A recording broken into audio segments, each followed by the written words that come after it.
I remember the day my wife, Emily Carter, and I first wandered the serene streets of Pinewood Hollow, a mid-sized planned community tucked just beyond the city's edge.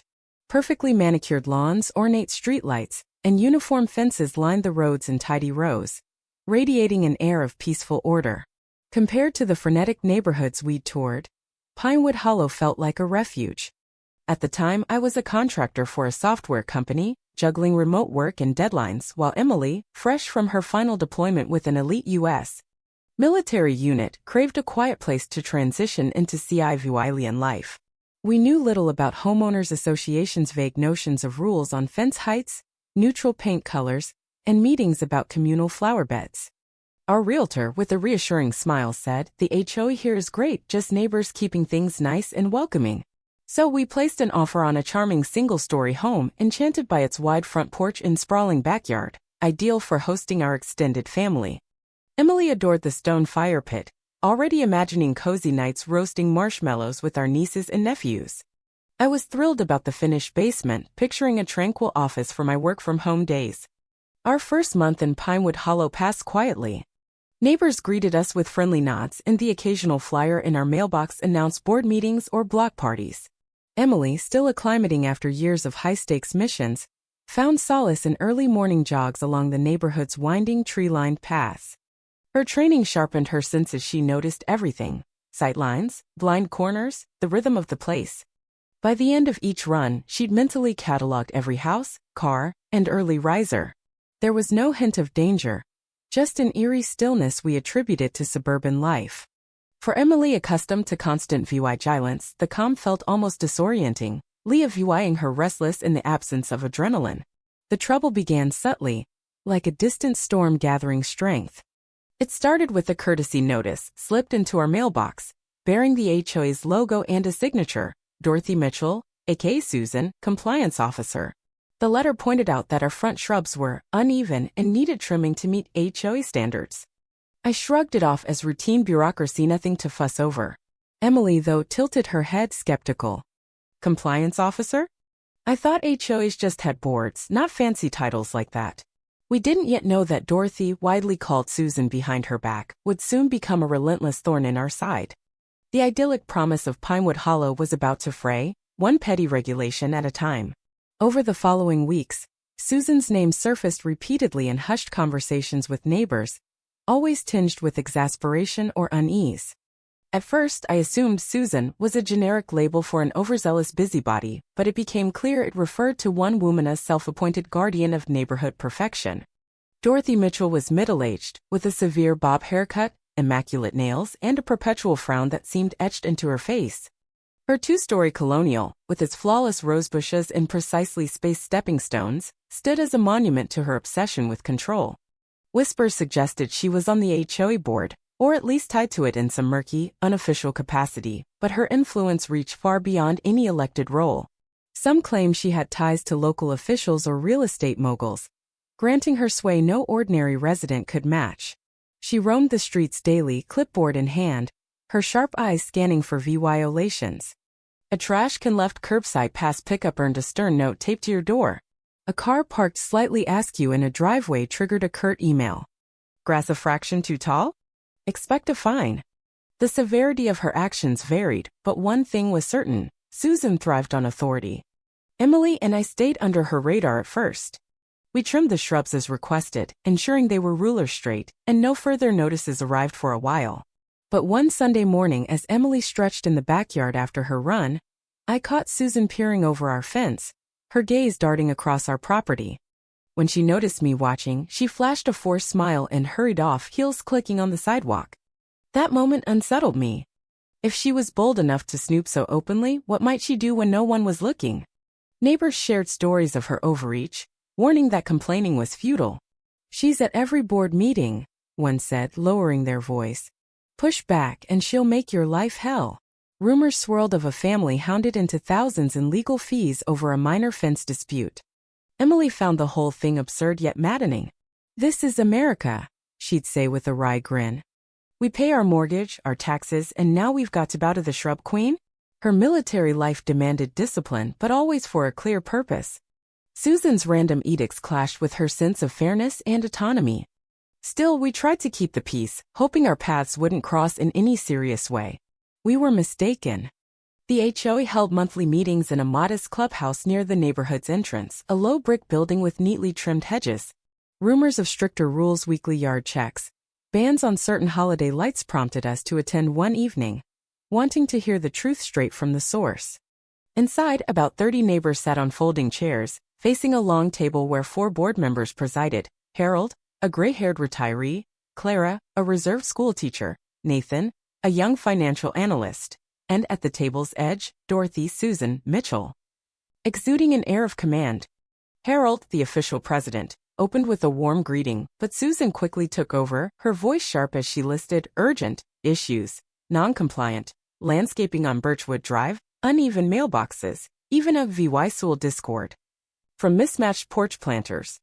She read addresses aloud, her tone scolding as homeowners raised hands to protest, only to be drowned out by her lectures on property values. Emily watched Susan with a steady gaze, her expression one I recognized from her military days, a mix of disbelief and frustration at pointless overreach. Then Susan unveiled a new proposal: an enforcement committee to conduct regular inspections, engage residents, and ensure compliance. She claimed volunteers were already lined up, dedicated neighbors who care about Pinewood Hollow standards.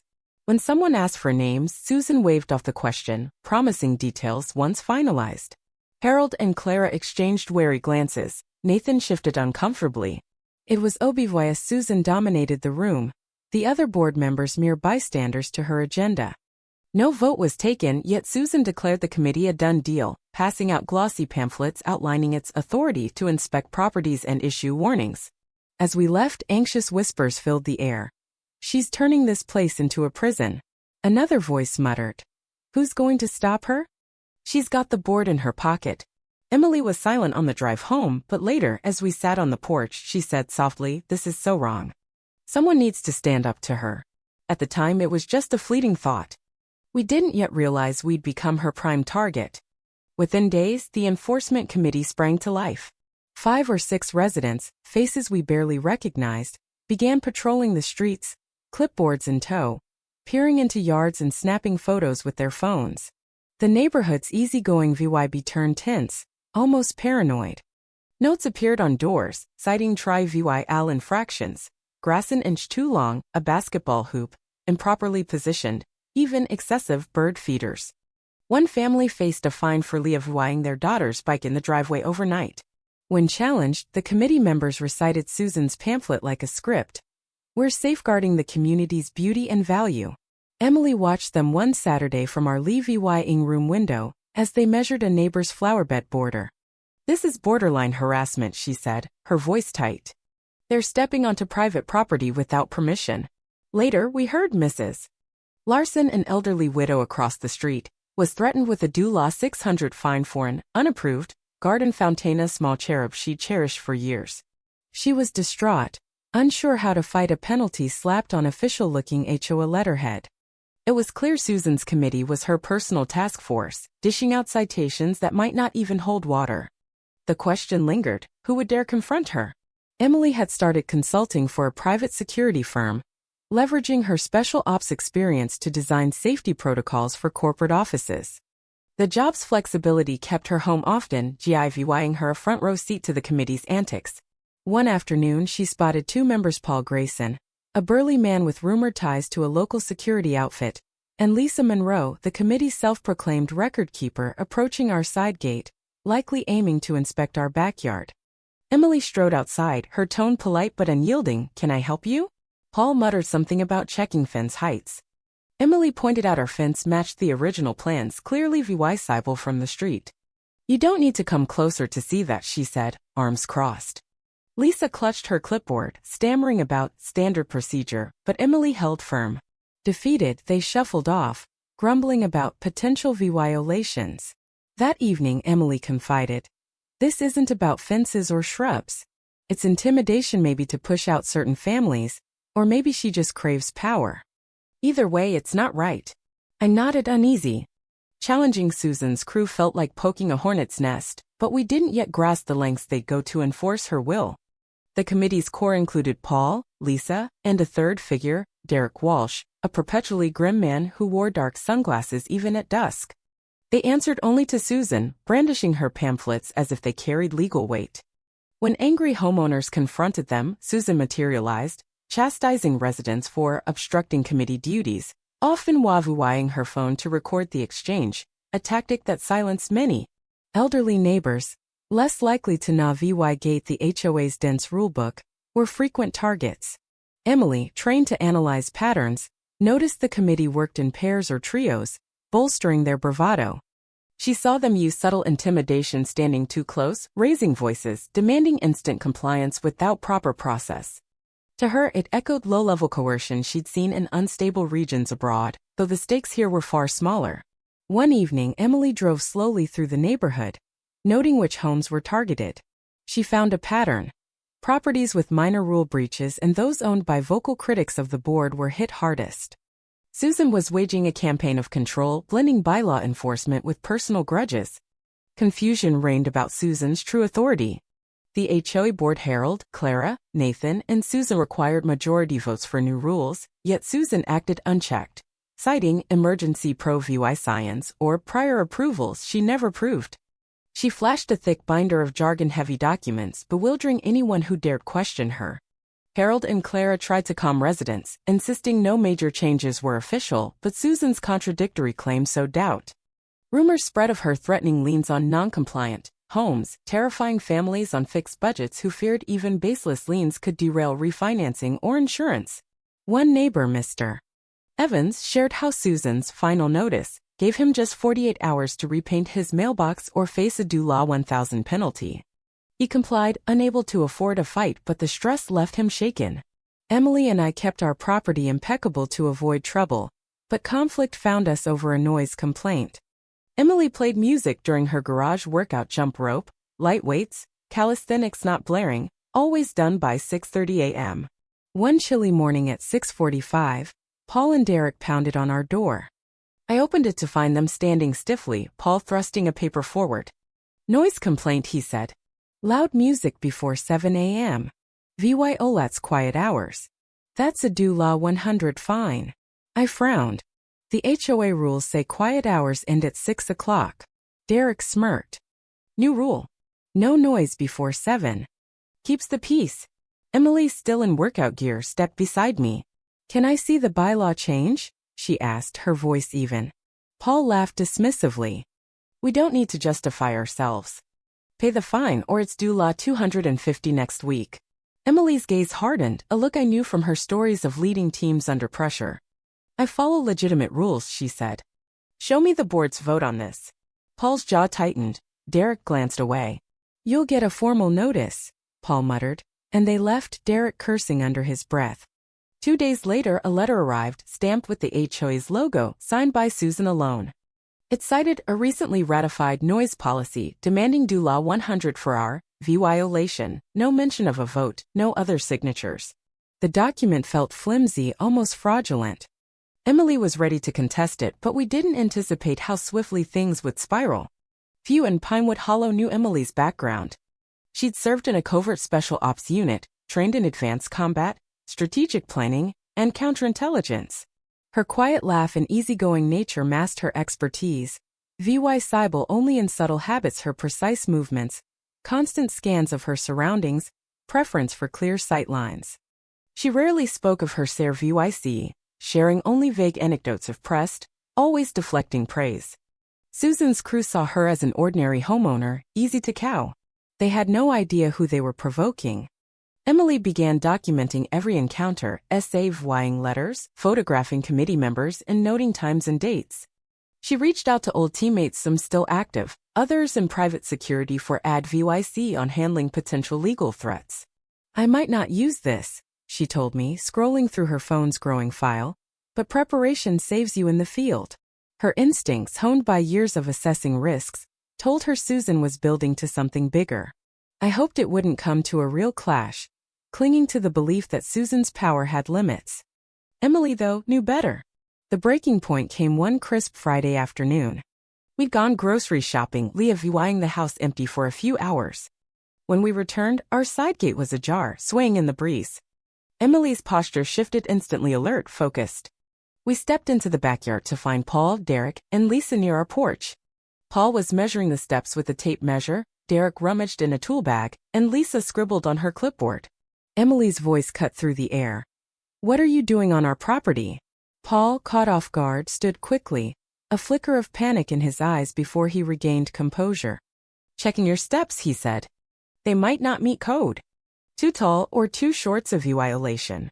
I snapped, "You can't just walk into our yard. That's trespassing." Lisa waved her clipboard. "The charter gives us inspection rights." Emily stepped closer, her voice low but firm. "Show me the exact clause that lets you enter private property without consent." Silence hung heavy. Paul muttered about authority from Ms. Mitchell, but Emily didn't budge. "I'm calling the police to confirm this is legal," she said, pulling out her phone. As she dialed the non-emergency line, Lisa's face reddened, and Derek tossed his bag down, grumbling. Within 10 minutes, a patrol car pulled up. Emily explained the situation calmly, emphasizing the Union VY TED entry. The officer, after hearing Paul's weak defense of HOA rights, clarified that no HOA rule supersedes trespassing laws. "You need permission or a court order to enter a private backyard," he said. He escorted them out, warning of arrests for repeats. Paul spat on the grass as he left. Lisa vowed, "Fines are coming." Emily thanked the officer, but as he drove off, she murmured, "This isn't over." That evening, a new letter arrived, accusing us of threatening committee members and obstructing a mandatory inspection. It demanded we allow entry within 48 hours or face legal consequences, signed by Susan, Paul, Derek, and Lisa.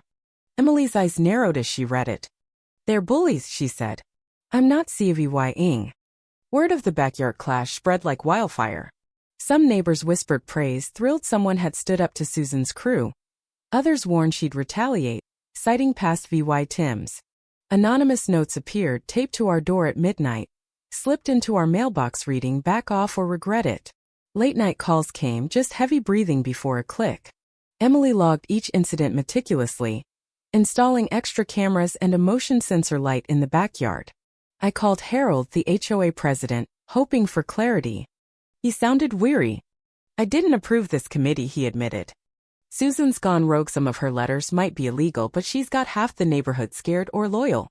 Confronting her's a mess."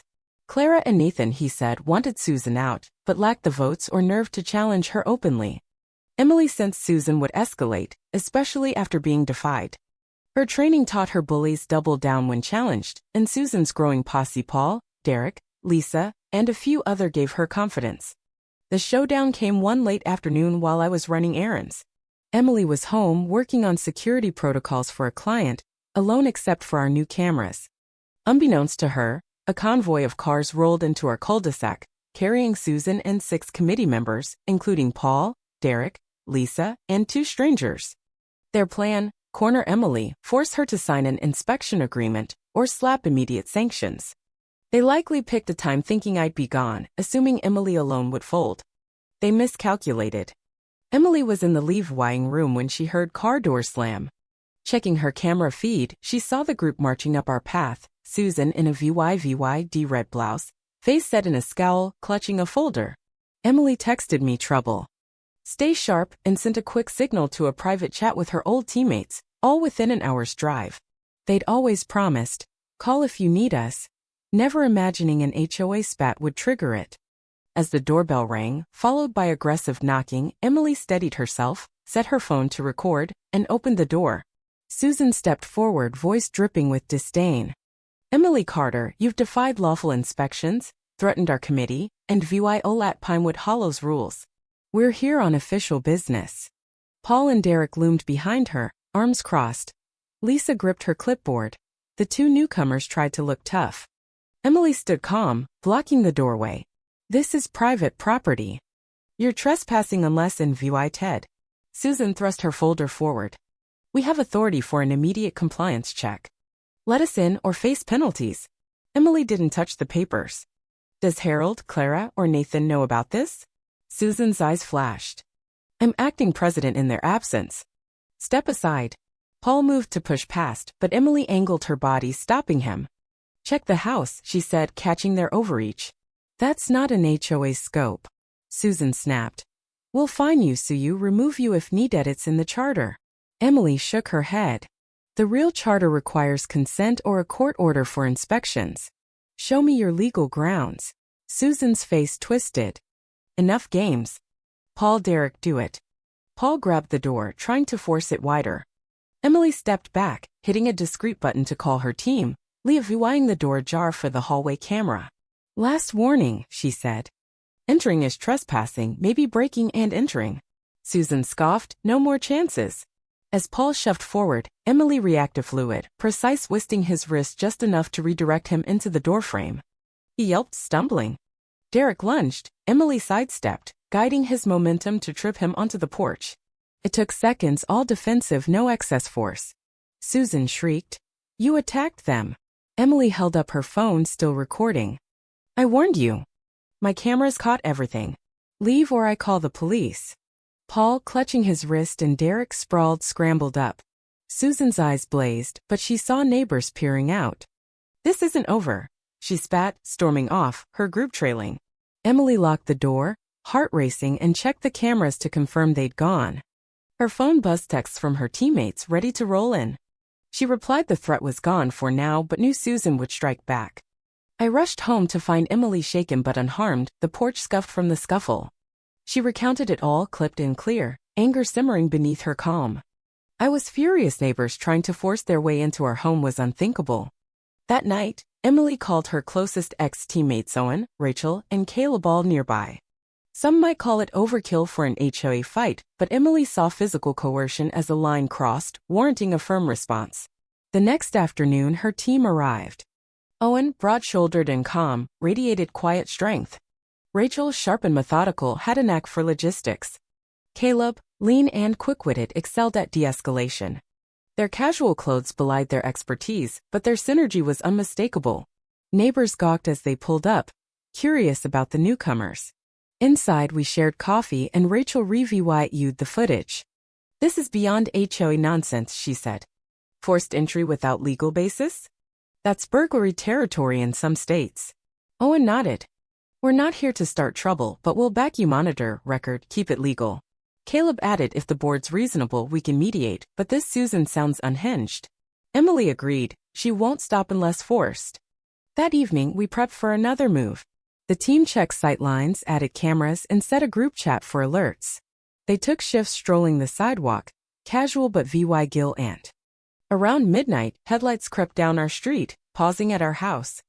Owen and Caleb watched from the shadows. The car likely Paul or Derek drove off. By morning, no clash, but Susan's next step hit hard. An email blast to all residents, accusing subversive homeowners, clearly us, of violent defiance, threatening liens, lawsuits, even property forfeiture to protect standards. Rachel called it extortion-level bluffing, forwarding it to a lawyer friend. Harold cited, pale after seeing our video. Susan's risking the HOA's bankruptcy with lawsuits, he stammered, promising a board meeting to strip her power, though he feared her backlash. Susan, sensing her grip slipping, went all in. That night, cameras caught a dozen people gathering at the block's end, wearing shoddy official shirts, led by Susan VYing a thick stack of papers. She shouted about court-approved rights to fine or VYO ladders, spouting fake legal terms. Emily's team took quiet positions. I stood with her on the porch. Susan marched up, brandishing a document. This grants me authority to sanction you, she bellowed. Emily asked, signed by what judge? Susan ignored her. Rachel stepped forward. You can't seize property without a court order. Show it. The paper blurry seals, crooked text screamed forgery. Susan lunged for the porch, but Owen blocked her, calm but firm. You're on camera, with witnesses. Push further, it's a crime. Neighbors watched, some filming.